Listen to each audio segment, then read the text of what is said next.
Okay, I'm going to talk about conditional and unconditional love.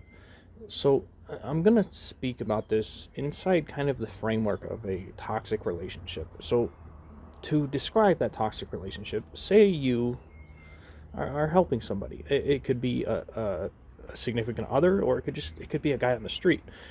Say you're helping somebody, and you give to them, you give all this love, all this effort, and they're not returning it.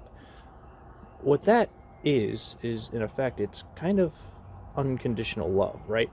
You are giving help to somebody and you're not getting anything in return. You're not expecting anything in return. And what this can do, if you're the person helping in this situation, what it can do is it can kind of breaks you down. It wears you out. You get tired of helping somebody who isn't returning the favor, right? And maybe it's, again, maybe you're helping that homeless man on the street, and maybe they're just not grateful. Maybe they're not saying thank you. Maybe they're just like, I don't know. Maybe they're just not grateful. They're they're they're not smiling back at you, or they're not saying thank you, whatever it may be. And you see this as a reason to stop helping them, right? Now, again, this is what we call unconditional love. When we give love out and we don't get anything in return. Now, what are we looking for in return exactly, though? Again, we might look for a thank you. We might look for, in a relationship with a significant other, maybe we're looking for, I don't know, we're looking for them to return that love, right? And if we don't get that love back, if we don't get some reward, some extrinsic reward back from the person we're helping, what it can do to us is, again, it can wear us out. We might start to believe that they're not worth helping. They're perhaps helpless, right? And that all of the love we're giving out, the help, is just, it's not coming back to us. It's not helping them, perhaps, because they're not giving us a reward back. They're not giving us something to feed off of. So, again, this is like an extrinsic reward. We are expecting something to come back to us from the other person. But on the other hand, if we look at, there's some research out there about the nature of human emotions, okay? And what we've learned is that when you do help somebody, and you help them, right? We feel good. It makes us feel good when we see somebody being helped. It makes us feel good, and this is likely just an evolutionary pathway that evolved because it's a natural pathway that evolved because we benefit when our neighbor is healthy, when our neighbor is happy. Because ultimately, if our neighbor's unhappy, what's that going to mean? Well, maybe they take their unhappiness out on us. So this is kind of an intrinsic reward, right? This When we help somebody and we feel good because we help them, it's kind of an intrinsic reward. And this is kind of the dichotomy I'm going to talk about in this video, is this intrinsic versus extrinsic reward. If we expect an immediate extrinsic reward from the person we're helping, and they're not giving it to us, and that wears us out, it makes us think they're helpless, what's that going to do? Well, if we think about why they're ungrateful, why that other person is not returning that love, we have to think about the reason for that. We have to think about the reason why they're not returning that love back to us. And ultimately, what it comes down to in my mind is they are so helpless. They're not that help. They feel helpless. They are so dug into a hole, and they can't see the light. They can't see the the help you're giving them to the point of where they want to be grateful for it. But it's kind of like if somebody's that deep in a hole and they can't see the light, and you give them a ladder, they might not take the ladder. On the other hand, if you give them a little dirt every day to put under their feet, they're going to get closer to the light. They're going to get closer to digging themselves out of that hole, and one day they might walk on level ground, right? And that's kind of the point I'm trying to say, get across here. It's that just because somebody doesn't seem grateful when you help them, doesn't return gratefulness immediately, it doesn't mean that you're not helping them. People can be so pessimistic, they can be so stuck in a pessimistic mindset that the help you give them, they just take, and they take and they take. And the reason that perhaps they can just take forever, it's seemingly forever, without showing any gratefulness, is perhaps because they've been hurt for their whole lives. They've lived a life of depression, anxiety, pain in general. They've lived a life of other toxic relationships. They have effectively been betrayed by this world, and they're so deep in that hole of betrayal that, again, they don't see the help that you're giving them. But again, that doesn't mean it's not helping them. Okay, so if you are that person who is in a position to help people, and you get worn out because they aren't returning immediate gratitude for the help you give them, they're not immediately grateful, they're not giving that immediate extrinsic reward to you, here's what I want to suggest to you. Focus on that intrinsic reward, okay? Because that intrinsic reward is immediate if you focus on it.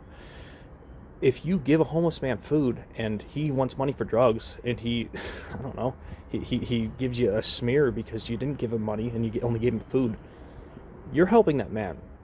Whether he knows it or not, whether you know it or not, you are helping him. And that's what I want to get across to you, is that you have to accept that intrinsic reward. You have to know you are doing good for them. And you have to know that you're giving them a shovel full of dirt at a time to fill that hole that they have dug themselves into. And when you do this, eventually, maybe that extrinsic reward doesn't come back to you, but it will come around. It will come full circle.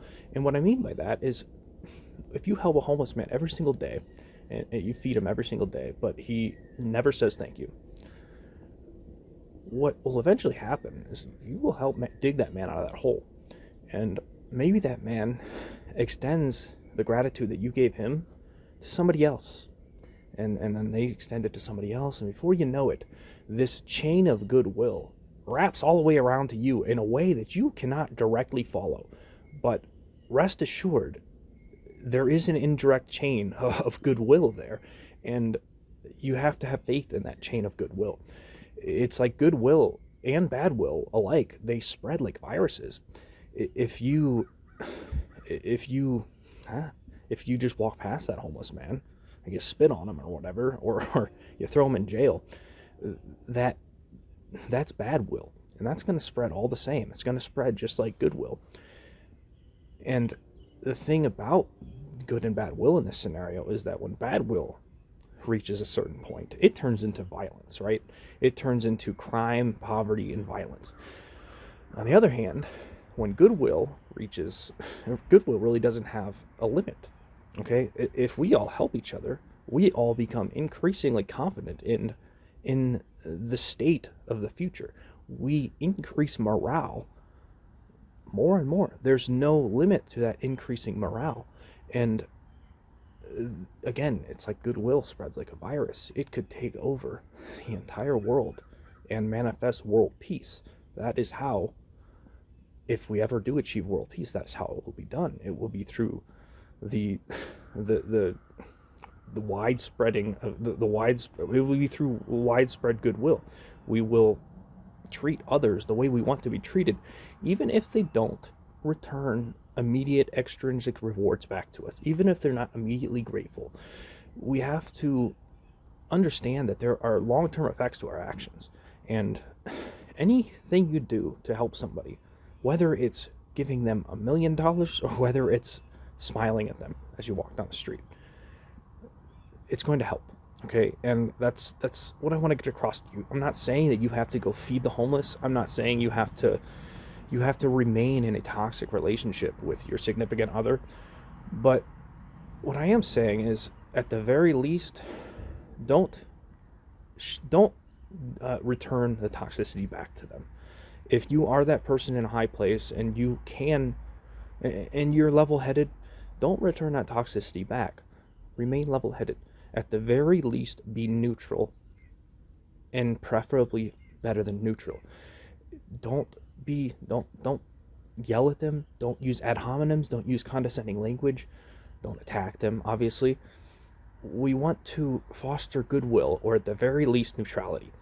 If you walk past a homeless man and don't so much as look at him, that's better than walking past him and giving him a smear, right? And if you walk past him and give him $1, that's even better yet. If you walk past him and have a nice conversation with him, that might be better than even $1. So the point here, again, is that these extrinsic and intrinsic rewards, depending on which one we focus on, if we focus on some immediate extrinsic reward that we expect, it's not going to be immediate necessarily. And sometimes it is, but not necessarily. Again, sometimes people are so dug into that hole that they're not going to immediately show gratitude. And as the person in the high place, as that person with the capacity to help others, it's your job to focus on those intrinsic rewards. Focus on the fact that your brain is wired to reward you with dopamine rushes when you help other people. Dopamine, serotonin, whatever it may be. When you help people, you're going to feel good if you choose to feel good, because you know you're helping them. Deep down inside, you have to know that you're helping them, even if they don't immediately show you that they're helping them, or that you're helping them. So even if I were to give you some relationship advice, if you are in a relationship with your significant other and you aren't having, maybe you're fighting all the time, maybe you're stressed out, but why are you stressed out? Maybe you don't know. Maybe you think you're doing everything right. Maybe you both think you're doing everything right. And that's the key here. Oftentimes the dynamic in a relationship is that both parties think they're doing something right and the other person is doing something wrong. My advice to you in this situation, if you can't seemingly please your significant other, is go volunteer in a homeless shelter or feed people, do something, volunteer together. And what that will do is it will give you that intrinsic reward, and you may not know that intrinsic reward is there because you're not focusing on it. But focus on it. Expect that intrinsic reward to come in response to that volunteering, and it will come. I guarantee you it will come. A lot of people, they can't find the reason for the problems in their relationship, and they're financially well off. They seemingly have no reason to be stressed out, but they're stressed out. And I'm going to tell you that most of the time the reason for that stress is the fact that you live in a chaotic world with problems, and you and your significant other are going through the world ignoring those problems. If you address those problems, if you go volunteer, again, what will happen is together you will feel good because you helped reduce that stress in the world. You helped fix the problems that are indirectly stressing you. And again, if you are in a relationship and you can't figure out why the hell you're having problems, there's a good chance it's because the world around you is pushing on you. It's tempting, it's stressing you out. And if you ignore that, it's going to keep stressing you out. So that's a tidbit of relationship advice that I never hear from anybody. And I encourage you to do it. Go volunteer with your significant other if you're having problems. And what will happen is you together will see the power that you have. Together you will become this couple that can attack these problems, and it will give you power. It will give you the perception that you have control over the stress in your life. And again, the goodwill you spread by going and volunteering, enjoy the intrinsic rewards now with the peace of mind in knowing that the extrinsic rewards are going to come full circle and affect you eventually. That's the thing. Again, goodwill and bad will, they spread like viruses. Even bad will is not necessarily going to be returned to you directly or immediately.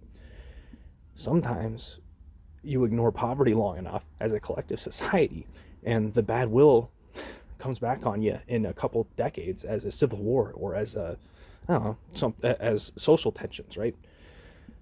Good and bad will long term, they are very real. And if we collectively choose to spread goodwill in the long term, knowing that we may not be rewarded immediately, then we will collectively create world peace. It's literally the formula to world peace is to be kind to each other. That's it. It seems so simple, but it's the truth. The formula to world peace is to accept each other's differences and focus on the similarities and focus on these intrinsic rewards that your brain is wired to give you.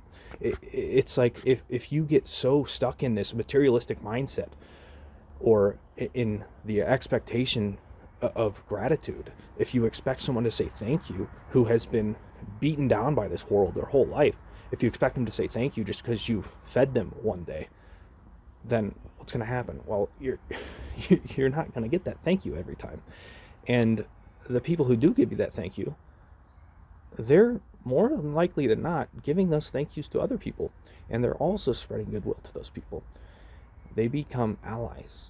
And that's the thing. When say you give someone, a homeless person, I don't know, you give them, you feed them, you give them a tent, give them some clothes. Say in response to this, they lash out at you. This is the opportune moment to. This is the moment. The moment after they lash out at you, that is the moment of highest potential to change this person, to change this homeless person's perception.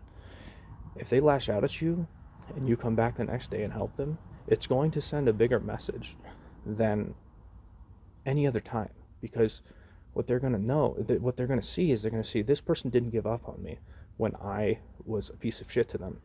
And that shows that homeless person that there are good people out there. There are people who want to give out that unconditional love.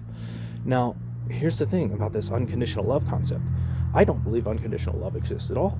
Because again, if you take these intrinsic rewards and you learn to enjoy them, you learn to perceive these intrinsic rewards above the extrinsic rewards, then what you're going to do is, what's basically happening is, it's not unconditional love anymore, because the love you give out is giving you a reward inside.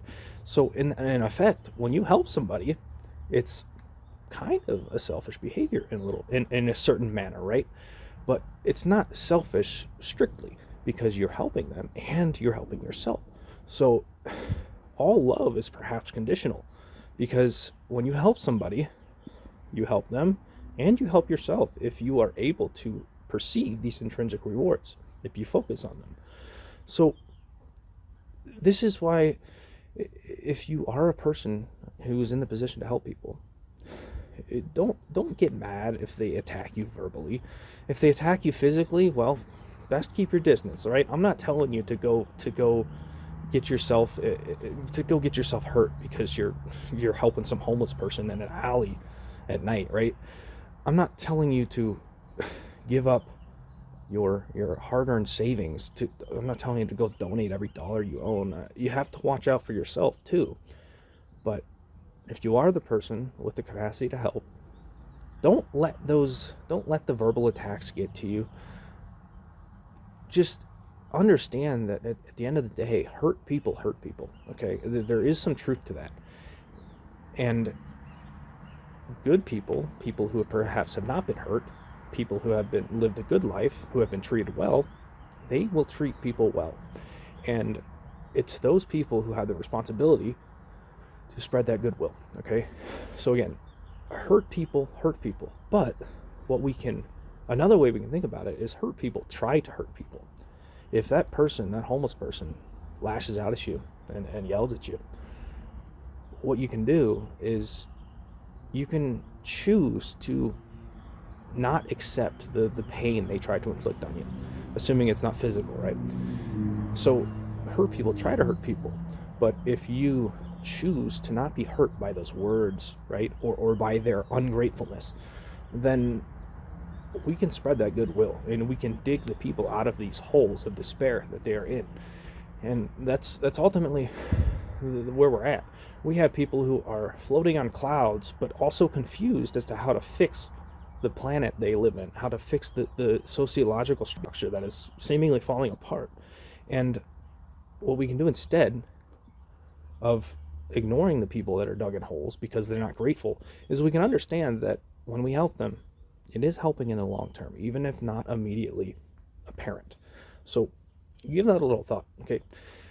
Again, this video was originally about unconditional versus conditional love. Truly, I don't believe unconditional love exists if you understand the intrinsic value, that the intrinsic reward that you get from helping people. It's like it's a dopamine high in a sense. It's a dopamine high like any drug is. When you help people, your body will reward you. And if you are not in the position to help people, maybe you need help. And don't be afraid to ask for help.